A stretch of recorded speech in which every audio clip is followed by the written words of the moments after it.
পশ্চিমবঙ্গ সবসময় পথ দেখায় ভারতকে, এমন বার্তাই দিলেন নতুন রাজ্যপাল রবীন্দ্র নারায়ণ রবি। তার মুখে উঠে এলো নেতাজি সুভাষচন্দ্র বসুর প্রসঙ্গ। রবিবার লোকভবনে পালন করা হয় বিহারের প্রতিষ্ঠা দিবস। সেই অনুষ্ঠান থেকে রাজ্যপাল আরএন রবি বলেন, গঙ্গাসাগর শুধু পশ্চিমবঙ্গের নয়, গোটা দেশের। কোনো স্থান শুধু তাদের, কথা কেউ বলতে পারে না। এসবই ভারতের ঐতিহ্য। পাশাপাশি তার মুখে শোনা গেল বিহারের সঙ্গে এ রাজ্যের সৌজন্যের উদাহরণ। अन्य राज्यों के स्थापना दिवस को एक पर्व के रूप में पूरे भारत में मनाने की परंपरा अभी शुरू हुई है, चंद वर्ष पहले। इसके पीछे कारण क्या है, इसका उद्देश्य क्या है?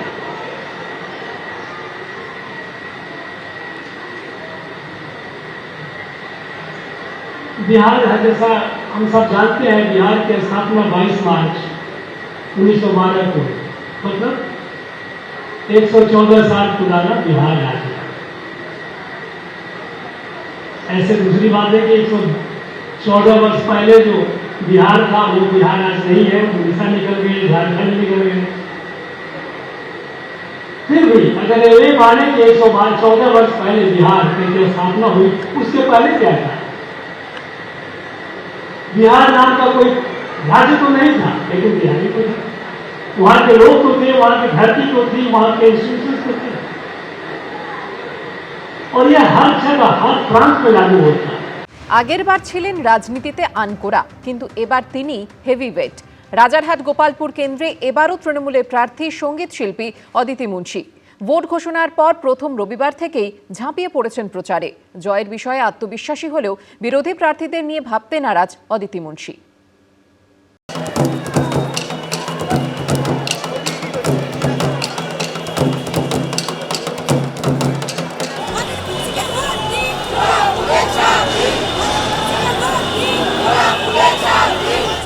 একুশের ভোটে তিনি ছিলেন নিউ কামার, আর এবার তিনি হেভিওয়েট। 5 বছর আগে তিনি ছিলেন সঙ্গীত শিল্পী, সদ্য এসেছিলেন রাজনীতির আঙিনায়। এবার তিনি বিদায়ী বিধায়ক।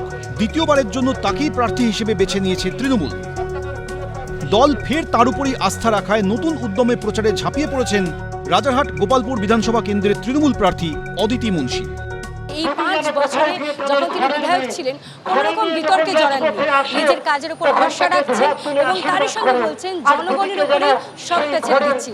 দলের কাছে কৃতজ্ঞ মমতা বন্দ্যোপাধ্যায় ফের প্রার্থী করেছেন বলে। মানুষের আবেগ আমাদের আলাদা করে প্রস্তুতি দরকার পড়ে না, মানুষের আবেগটাই সব, কারণ আমরা সারা বছর কাজ করি। আমি নেতৃত্বদের কাছে কৃতজ্ঞ যে তারা আবার মনে করেছে আমাকে, আমার উপর ভরসা রেখেছে। ছোট থেকেই সঙ্গীতময় পরিবেশে বড় হওয়া, রবীন্দ্রভারতী বিশ্ববিদ্যালয় থেকে পুরাতনী গানে স্নাতকোত্তর সেই অদিতি মুন্সিকে 2021-এর বিধানসভা ভোটে রাজারহাট গোপালপুর থেকে প্রার্থী করেন মমতা বন্দ্যোপাধ্যায়। বিপক্ষে বিজেপির পোড় খাওয়া রাজনীতিবিদ, বর্তমানে দলের রাজ্য সভাপতি শ্রমিক ভট্টাচার্যকে পরাজিত করে চমকে দেন অদিতি মুন্সি। গতবার নির্বাচনে দেখা গিয়েছে তৃণমূল কংগ্রেস মনোনীত প্রার্থী অদিতি মুন্সি জয়লাভ করেছিলেন বিশাল ব্যবধানে, হারিয়েছিলেন শ্রমিক ভট্টাচার্যকে। আর এবারে বলা হচ্ছে তিনি হেভিওয়েট। এবার বিধানসভা ভোটে অদিতি মুন্সির বিরুদ্ধে বিজেপির প্রার্থী তরুণজ্যোতি তিওয়ারি। এই কেন্দ্রে সিপিএম প্রার্থী করেছে শুভজিৎ দাশগুপ্তকে। তবে বিরোধী দলের প্রার্থীদের নিয়ে ভাবতে নারাজ তৃণমূল প্রার্থী। আমি বিরোধীদের নিয়ে কোনো কথা বলিও না, বলতেও চাই না। আমি নিজের কাজে বিশ্বাস করি। আমার উপর ভরসা রয়েছে, মমতা ব্যানার্জির উপর ভরসা রয়েছে, এলাকাবাসীর উপর ভরসা রয়েছে। আমি ব্লেসড যে এনাদের সবার আশীর্বাদে আমরা একসাথে রয়েছি। ভোট ঘোষণার পর এদিনই ছিল প্রথম রবিবার, তাই প্রচারে নামতেও দেরি করেননি অদিতি মুন্সি। বাগুইয়াটি মোড় থেকে দমদম হনুমান মন্দির পর্যন্ত মেগা মিছিলে আগাগোড়া হুডখোলা জিপে ছিলেন রাজারহাট গোপালপুর কেন্দ্রের তৃণমূল প্রার্থী। এতদিন সঙ্গীত শিল্পী ছিলেন, এখন আরেকটা নতুন ভূমিকা এসেছে, মা হয়েছেন। এই সব কিছু একসাথে সামলাবেন? যেভাবে হয়ে যাবে, অসুবিধা হবে না, সবাই সাথে আছে।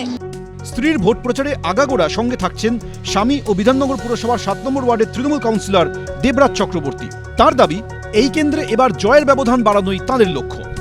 প্রত্যেকটি নির্বাচনের আলাদা আলাদা ক্ষেত্র থাকে। পার্লামেন্ট ইলেকশনে কিছু সংখ্যক বিজেপির ভোট বাড়িয়েছিল, কিন্তু আমি আপনাকে বলছি 20%-এরও বেশি ব্যবধান অদিতি মুন্সি এবং দ্বিতীয় যে হবে, আমি বলতে পারছি না বিজেপি হবে না সিপিএম হবে, যেই হোক না কেন, যে দ্বিতীয় যে হবে তার সঙ্গে অদিতি মুন্সির ব্যবধান 20%-এর থাকবে। কীর্তন গেয়ে আগেই মানুষের মন জয় করেছেন। 21-এ ভোটের ময়দানেও বাজিমাত করেছেন। এবারও কি রাজারহাট গোপালপুর কেন্দ্রের ভোটাররা অদিতি মুন্সির ওপরই ভরসা রাখবেন? উত্তর মিলবে চৌঠামে। ঐশী মুখোপাধ্যায় রিপোর্ট, এবিপি আনন্দ। এবিপি আনন্দ, এগিয়ে থাকে, এগিয়ে রাখে।